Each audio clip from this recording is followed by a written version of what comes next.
सास के बेमतलब ताने। अरे सास हो और ताने ना दे, ऐसा कहाँ हो सकता है। लेकिन क्या हो जब सास जरूरत से ज्यादा ही ताने देने लगे तो? सुन बहू, आज घर में कुछ खास मेहमान आने वाले हैं, तो लंच पर ये सब बना देना।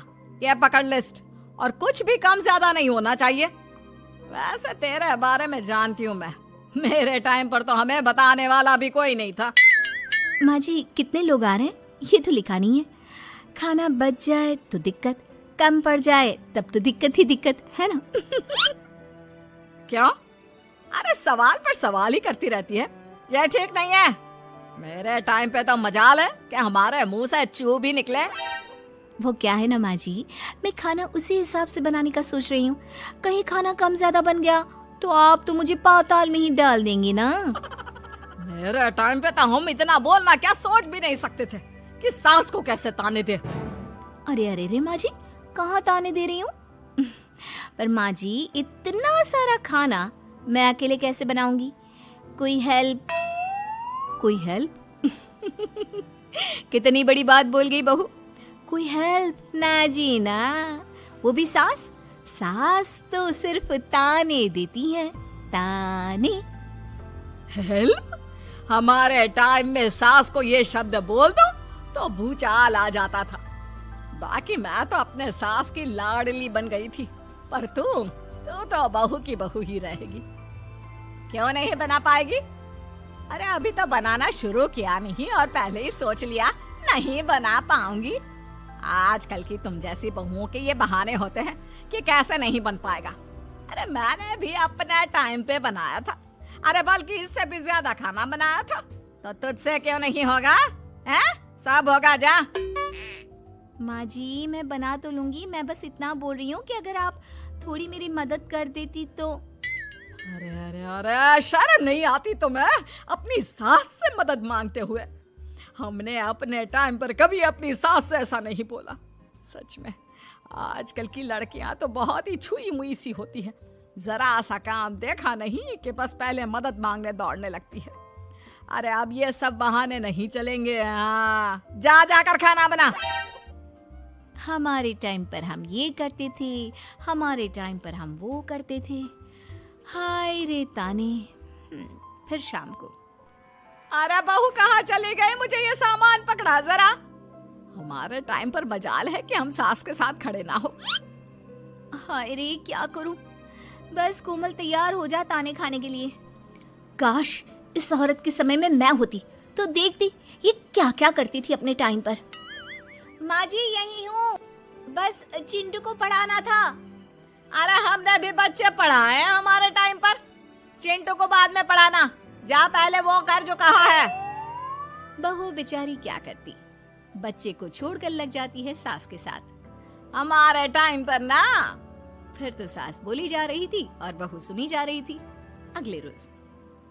क्या हो गया चिंटू, क्यों रो रहा है? माँ कल कितना कहा था आपसे कि पढ़ा दो, लेकिन आपको तो मेरी पढ़ाई की कोई वैल्यू ही नहीं है। देखिए कितने कम नंबर आए। अरे कोई बात नहीं बेटा, फेल तो नहीं है ना। वाह बहू वाह, मेरे टाइम पर तो हमारे बच्चे के कम नंबर फेल ही कहलाते थे। ना पढ़ाती हो ना घर का काम करती हो। हमारे टाइम पर तो। सास की इस बात पर इस बार बहू का पारा हाई हो जाता है। वो सोच लेती है कि अब तो वो पति से बात करके ही रहेगी। अगले दिन। माँ जी सारी सफाई हो गई, मेरी कमर टूट रही है, मैं जरा सोने जा रही हूँ। सोना? अरे हमारे टाइम पर तो हम ये जानते भी नहीं थे कि आराम क्या होता है। पागल हो गई है क्या? रुक अभी। देख उस कोने में देख, मुझे कितनी धूल दिख रही है। और बिस्तर के नीचे तो देख कितना काला पड़ा है। और पर्दों के पीछे खिड़की पर देख जाले लगे हुए हैं, वो कौन साफ करेगा? ऐसी सफाई होती है क्या? जा फिर से कर। मैं तो घर में एक दिन का गंदगी नहीं आने देती थी, लेकिन जब से तू आई है घर की हालत ही खस्ता कर दी है। अरे माँ तो तू कहाँ गई? तू भी तो यही है। वैसे माँ मैंने कभी तुझे सफाई करते नहीं देखा। जब से ये आई है न जाने आप में कौन सा सफाई का कीड़ा चला गया है। हाय रे, हमारे टाइम पर तो पति कभी बीवी की तरफ से बोल दे तो समझो घर का बंटवारा, और यह घर तो मेरे ही नाम से है। तो बेटा निकल ले बीवी को लेकर। हमारे टाइम पर तो। अरे कैसी बात कर रही हो माँ, मैं तो बस मजाक कर रहा था। इतनी कम सैलरी में मैं कहाँ अलग रह सकता हूँ। माँ जी प्लीज़, मैंने अभी पूरा घर साफ किया है और इन जालों को झाड़ूंगी तो फिर से पूरी गंदगी हो जाएगी, फिर से सारे घर के झाड़ू। ना माँ जी ना। हमारे टाइम पर तो मैं दिन में 10 बार झाड़ू लगाती थी, हमने नहीं किया है क्या? मायके से कोई तो संस्कार लेकर आई होगी ना तू बहू, क्या कुछ भी नहीं? तभी पति आ जाता है। बहू पति की तरफ देखती है कि शायद वो उसे उसकी माँ के प्रकोप से बचा सके, लेकिन नहीं, उल्टा उस दिन की माँ की डांट की बात से तो पति के तेवर ही बदल जाते हैं। देखो माँ जो करती है करती रहो, माँ बड़ी है, जो कहती है सही तो कहती है। बस पति का ये कहना और बहू का पारा 7वें आसमान में। एक इनके भरोसे मैं सब सह रही थी, लेकिन आज तो इन्होंने मेरा ही साथ छोड़ दिया माँ के लिए। अब तो इन लोगों को सबक सिखाना ही होगा। फिर एक दिन, बहू ये कौन है और तुम्हारे साथ क्या कर रहा है? और ये हाथ, अरे हाथ छोड़ मेरी बहू का। कौन हो तुम? माँ जी वो कोई नहीं माँ जी, माफ कर दीजिए। बहू घबराने का नाटक करती है। अरे क्यों डर रही हो तुम? मैं हूं ना तुम्हारे साथ। आंटी जी, मैं इसका बॉयफ्रेंड हूँ और मैं इससे मिलना आया हूँ। कोई समस्या? बोलिए। बोलेंगी क्या? यही कि इनके टाइम पर तो इन्होंने न जाने कितने ही बॉयफ्रेंड बना बना कर छोड़ दिए हैं। क्यों माँ जी, यही कहने जा रही थी ना आप? अब क्या था, सास की बोलती बंद। कैसे कहे कि उनके टाइम पर। बहू ये सब ठीक नहीं है। मेरे टाइम पर। हाँ हाँ आंटी जी, क्या आपके टाइम पर क्या? जरा हमें भी बताइए ना। अरे हमारे टाइम पर बॉयफ्रेंड कुछ नहीं होता था। सास की आंखों की शर्म होती थी। अरे पति के अलावा किसी और से बात भी नहीं करते थे हम लोग। ये क्या चल रहा है बहू? चल क्या रहा है आंटी? ये तो परेशान है आपके घर में आकर। आप हर बात पर इसे सुनाती रहती है, ताने माने। अब इससे बर्दाश्त नहीं होते तो मैंने सोचा क्यों ना मैं इसे अपने ही घर ले जाऊं, कम से कम आराम से तो रहेगी। वाह रे, हमारे वक्त में तो ऐसा नहीं होता था कि सास के ताने बर्दाश्त नहीं तो किसी और के साथ चली जाओ। अब नहीं होता तो नहीं होता माँ जी। मैं भी तो कल को अपनी बहू को कुछ अपने वक्त की सुनाऊंगी ना, कि सास के ताने समझ में नहीं आ रहे थे अपने वक्त में, तो मैं अपने बॉयफ्रेंड के साथ चली गई। वाह, फिर तुम्हारी बहू को समझ में आएगा कि तुम कितनी मॉडर्न थी अपने वक्त में। अरे चुप, बिल्कुल चुप। क्या बकवास कर रहे हो तुम दोनों? तो क्या करे, पति को तो अपने घर की लालच दे रखी है, वो तो मेरे लिए बोलते नहीं, तो किसी के पास तो मैं रहूं ना शांति से। तभी पति आ जाता है। नहीं, दूसरा घर तो मैं ले सकता हूँ, लेकिन दूसरी बीवी नहीं। माँ वो कितने ताने सहेगी? मुझे मेरी गलती का एहसास हो गया है, चलो हम कहीं और रहेंगे। अरे नहीं, हमारे जमाने में। फिर माँ जी?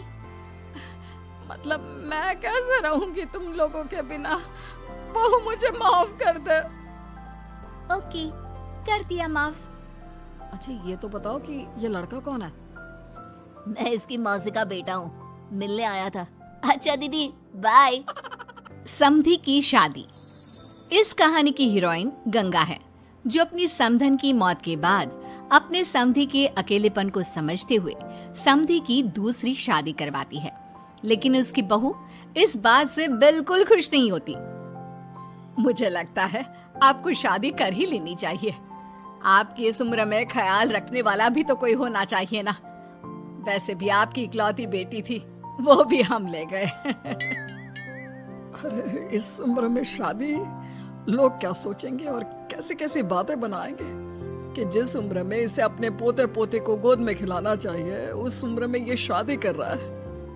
ऊपर से नव्या क्या सोचेगी मेरे बारे में कि माँ को गए हुए 1 साल भी नहीं हुआ और पापा ने दूसरी शादी कर ली। मुझे नहीं लगता इस शादी से नव्या को कोई परेशानी होगी, उल्टा उसे खुशी मिलेगी कि उसकी गैर मौजूदगी में उसके पिता का कोई ख्याल रखने वाला है। क्यों नव्या, सच कहा ना? हाँ मम्मी जी, आप सही बोल रही हैं। ये बोलकर वो अंदर चली जाती है। लीजिए, अब तो आपकी बेटी ने भी हाँ बोल दिया। रही लोगों की बात, तो लोग तो कभी किसी की खुशी देखकर खुश हो ही नहीं सकते।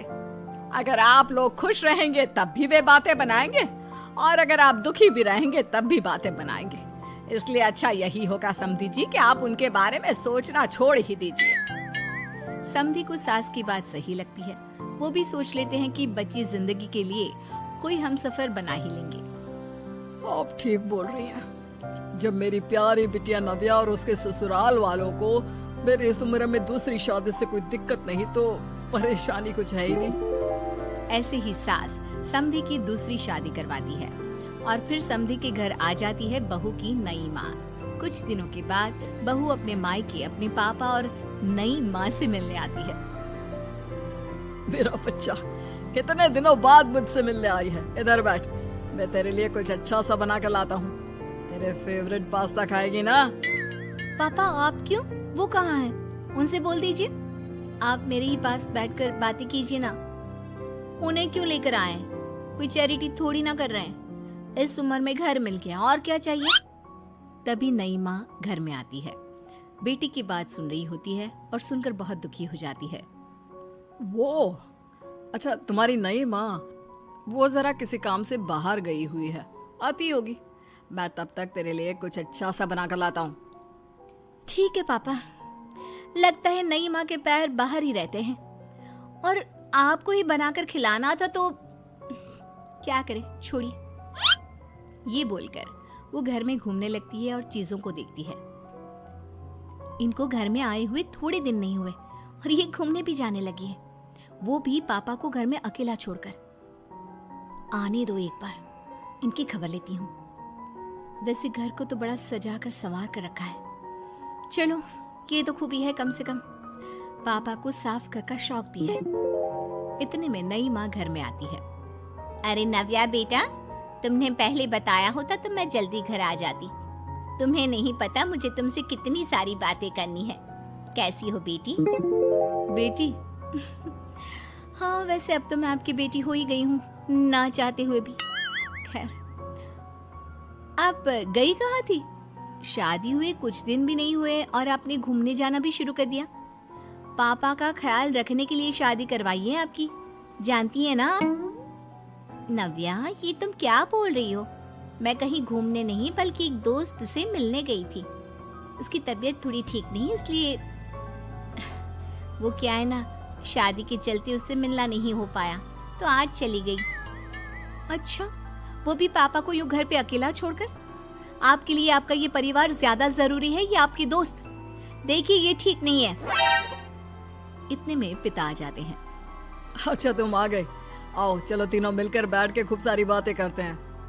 माँ कुछ नहीं कहती, चुपचाप अंदर चली जाती है। ऐसे ही बहू जब भी अपने मायके आती, अपनी नई माँ से ऐसे ही बात करती। नई माँ बहू के इस बर्ताव से परेशान होकर उसकी सास को बताती है। देखिए, माना वो बेटी है, लेकिन मैंने भी शादी की है। वो बेटी कम, सास सा व्यवहार ज्यादा करती है।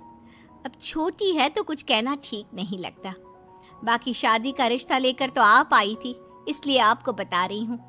मैं शादी करके बहुत पछता रही हूँ। अरे परेशान ना हो, मैं बहू से बात करती हूँ। तभी थोड़ी ही देर में बहू ससुराल आ जाती है। बहू कहाँ थी अब तक? तुम्हें पता है क्या टाइम हो रहा है? अब माँ जी, मैं अपनी एक सहेली से मिलने गई थी, और माँ जी अभी तो 7 बज रहे हैं।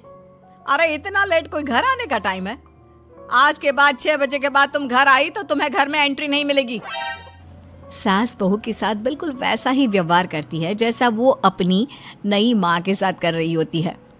न जाने माँ जी को क्या हो गया है। मैं कितनी खुश थी कि मायके जैसा ससुराल मिला है। सासू माँ इतनी अच्छी थी। फिर अगले रोज, बहू, मेरे बेटे को पौष्टिक खाना दिया कर। क्या ये पास्ता पिज्जा बनाती रहती है? इसलिए शादी नहीं करवाई थी मैंने अपने बेटे की। ठीक है माँ, मैं बना दिया करूंगी ऐसा खाना। लेकिन माँ जी, आपको हुआ क्या है? पहले तो कभी आपने ऐसा नहीं किया, तो ये अचानक से मुझसे कोई गलती हो गई है क्या माँ? क्यों? ऐसे नहीं बोल सकती।